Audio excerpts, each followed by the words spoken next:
ഇന്നത്തെ വീഡിയോ മലപ്പുറം ജില്ലാ library council UP വിഭാഗം വായനാ മത്സരത്തിന്റെ പഞ്ചായത്ത് തലത്തിൽ ഇന്ന് നടന്ന ക്വസ്റ്റ്യൻ പേപ്പറാണ്. അപ്പോൾ കൂട്ടുകാർക്ക് താലൂക്ക് തലത്തിലേക്ക് സെലക്ഷൻ കിട്ടിയിട്ടുണ്ടെങ്കിൽ കമന്റിലൂടെ അറിയിക്കണേ. നമുക്ക് ചോദ്യങ്ങൾ നോക്കാം. ആധുനിക ഭൗതികശാസ്ത്രത്തിന്റെ പിതാവ് ആര്? Answer option C, Albert Einstein. നമ്മുടെ ദേശീയ ഗാനമായ ജനഗണമന ഏത് രാഗത്തിലാണ് ചിട്ടപ്പെടുത്തിയിരിക്കുന്നത്? ആൻസർ ആനന്ദ ഭൈരവി. ദേവദാസിയാട്ടം എന്നും അറിയപ്പെടുന്ന കേരളത്തിന്റെ തനത് ലാസ്യ നൃത്തരൂപം ഏത്? Option C, Mohiniyattam. ദക്ഷിണ ഭഗീരഥി എന്നറിയപ്പെടുന്ന നദി? പമ്പ. ജനപങ്കാളിത്തത്തോടെ നിർമ്മിച്ച ഇന്ത്യയിലെ ആദ്യ വിമാനത്താവളം ഏതാണ്? കൊച്ചി. നിരക്ഷരനായ മുഗൾ ചക്രവർത്തി? ആൻസർ അക്ബർ. ശ്രീബുദ്ധന്റെ യഥാർത്ഥ പേര് എന്തായിരുന്നു? സിദ്ധാർത്ഥൻ. ഏറ്റവും കട്ടി കൂടിയ തോടോടുകൂടിയ മുട്ടയിടുന്ന പക്ഷി ഏത്? ഒട്ടക പക്ഷി. കേരള സംസ്ഥാനം രൂപം കൊണ്ടത് എന്തിന്റെ അടിസ്ഥാനത്തിലായിരുന്നു? ഭാഷ. ഏത് ജില്ലയുടെ തനതായ കലാരൂപമാണ് പൊറാട്ട് നാടകം? ആൻസർ പാലക്കാട്. ഇപ്പോഴത്തെ ശ്രീലങ്കൻ പ്രധാനമന്ത്രി ആരാണ്? Answer option A, Harini Amarasuriya. അടുത്ത ക്വസ്റ്റ്യൻ, താഴെ തന്നിരിക്കുന്നവയിൽ വേദം അഭ്യസിച്ചവൻ എന്നർത്ഥം വരുന്ന പദം? ആൻസർ വൈദികൻ. 13ാമത്തെ ക്വസ്റ്റ്യൻ, 5, 12, 26, 54 അടുത്ത അക്കം ഏത്? Option D, 110. ഇന്ത്യയിലെ റേഡിയോ പ്രക്ഷേപണത്തിന് ആകാശവാണി എന്ന പേര് നൽകിയത് ആര്? Option A, Rabindranath Tagore. കേരള സാക്ഷരതയുടെ പിതാവ്? ചാവറയച്ചൻ. രവി, മൈമൂന, അള്ളാപ്പിച്ച മൊല്ലാക്ക, അപ്പുക്കിളി എന്നീ കഥാപാത്രങ്ങൾ ഏത് കൃതിയിലേതാണ്?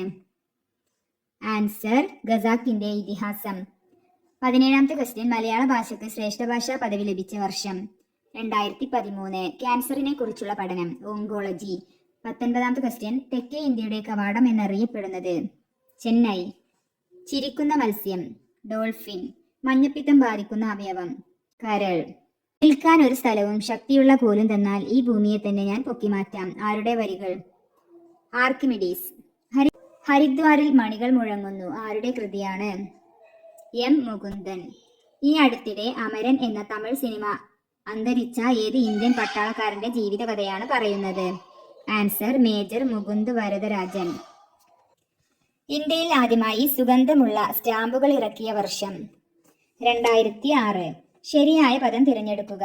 ആൻസർ ഓപ്ഷൻ ബി, സ്വച്ഛന്തം. അമ്മാതിരി എന്ന പദം പിരിച്ചെഴുതുന്നത് എങ്ങനെ? ഓപ്ഷൻ ഡി, ആ പ്ലസ് മാതിരി.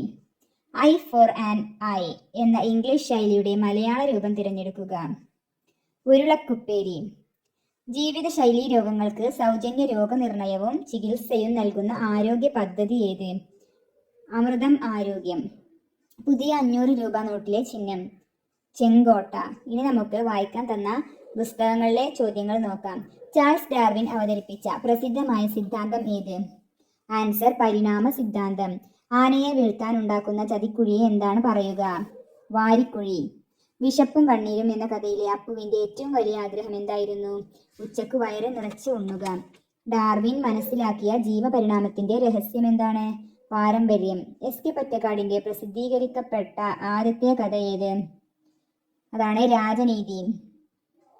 ലോകം ചുറ്റുന്നതിനിടയിൽ ഡാർവിൻ തെക്കേ അമേരിക്കയുടെ കിഴക്കൻ ഭാഗത്തുകൂടി സഞ്ചരിക്കുമ്പോൾ എത്തിച്ചേർന്ന ദ്വീപസമൂഹത്തിന്റെ പേര്? ഗാലപ്പഗോസ്. വയനാട്ടിലേക്ക് എത്താനുള്ള താമരശ്ശേരി ചുരം കണ്ടുപിടിക്കാൻ ബ്രിട്ടീഷുകാരെ സഹായിച്ചു എന്ന് പറയപ്പെടുന്ന ആദിവാസി മൂപ്പൻ ആരാണ്? ആൻസർ കരിന്തണ്ടൻ. അടുത്തത്, ഗുഹയിൽ അകപ്പെട്ട ശൈലജയെയും അച്ഛനെയും കൂട്ടുകാരെയും ദുർഭൂതങ്ങളിൽ നിന്ന് രക്ഷിച്ചത് ആര്? മുത്തുഭൂതം. മറ്റുള്ളവർ മാത്രമല്ല, അവർ പോലും സ്വന്തം പേര് ഇപ്പോൾ മറന്നുപോയിരുന്നു. നാളേക്ക് വേണ്ടി എന്ന കഥ തുടങ്ങുന്നത് ഇങ്ങനെയാണ്. ഇവിടെ പറഞ്ഞിട്ടുള്ള അവരുടെ സ്വന്തം പേര് എന്തായിരുന്നു? ബിച്ചീവി. ഏത് ജീവികളെ പഠിച്ചതിലൂടെയാണ് പ്രകൃതി നിർദ്ധാരണത്തെ കുറിച്ച് ഡാർവിനെ കൂടുതൽ അറിവുണ്ടായത്? ബാർനക്കിൾസ് എന്ന കടൽ ജീവികളെ. അടുത്ത ക്വസ്റ്റ്യൻ, കുഞ്ഞിരാമൻ മാസ്റ്ററെ കടുത്ത നിരാശയിലാഴ്ത്തിയ സംഭവം എന്തായിരുന്നു? ആൻസർ ഇന്റർമീഡിയറ്റ് പരീക്ഷയിൽ മകന്റെ തുടർച്ചയായ പരാജയം. ജീവിതത്തിൽ ആരെയാണ് ഗുരു മാതൃകയാക്കേണ്ടത് എന്ന് പറഞ്ഞത്? ആൻസർ മറ്റുള്ളവരുടെ ജീവിതത്തിൽ മാധുര്യം പകരുന്നവരെ. 44. വയനാട് ജില്ലയിലെ പൂക്കോട് തടാകത്തിൽ മാത്രം കാണപ്പെടുന്ന പരൽ മത്സ്യം ഏതാണ്? പൂക്കോടൻ പരൽ. എസ്.കെ. പൊറ്റക്കാടിന്റെ ഒരു ദേശത്തിന്റെ കഥ എന്ന നോവലിൽ പരാമർശിക്കുന്ന ദേശം ഏത്? ഇലഞ്ഞിപ്പൊയിൽ. പിഷിട്ടരുടെ വിചിത്ര നഗരം അഥവാ അന്തർദേശീയ ഫലിതത്തിന്റെ തലസ്ഥാനം എന്നൊക്കെ പറയുന്ന നഗരം ഏത്? ബൾഗേറിയയിലെ ഗബ്രാവോ. 47. ചിറകുള്ള പർവ്വതത്തിന്റെ പേരെന്തായിരുന്നു? അത് എവിടെയാണ് ശൈലജ പറഞ്ഞത്? മൈനാക പർവ്വത്. അത് കടലിനടിയിൽ ഒളിച്ചിരിക്കുന്നു. മന്ദ, കണ്ടില്ലേ നിന്നേക്കാൾ ചെറിയ കുട്ടികൾ സ്കൂളിൽ പോണത്. കുറവില്ലേ നിനക്ക്? ഈ വാചകത്തിലെ കുറവ് എന്ന വാക്കിനർത്ഥം എന്താണ്? അപമാനം അല്ലെങ്കിൽ നാണക്കേട്. ഇരുട്ടിൽ അകപ്പെട്ട കുട്ടിക്ക് ആശ്വാസമേകിയതാര്? മിന്നാമിനുങ്ങ്. ബത്തേരി എന്ന സ്ഥലനാമം ഉണ്ടായത് പോർച്ചുഗീസ് ഭാഷയിലെ ഏത് പദത്തിൽ നിന്നാണ്? ബത്തേറിയ.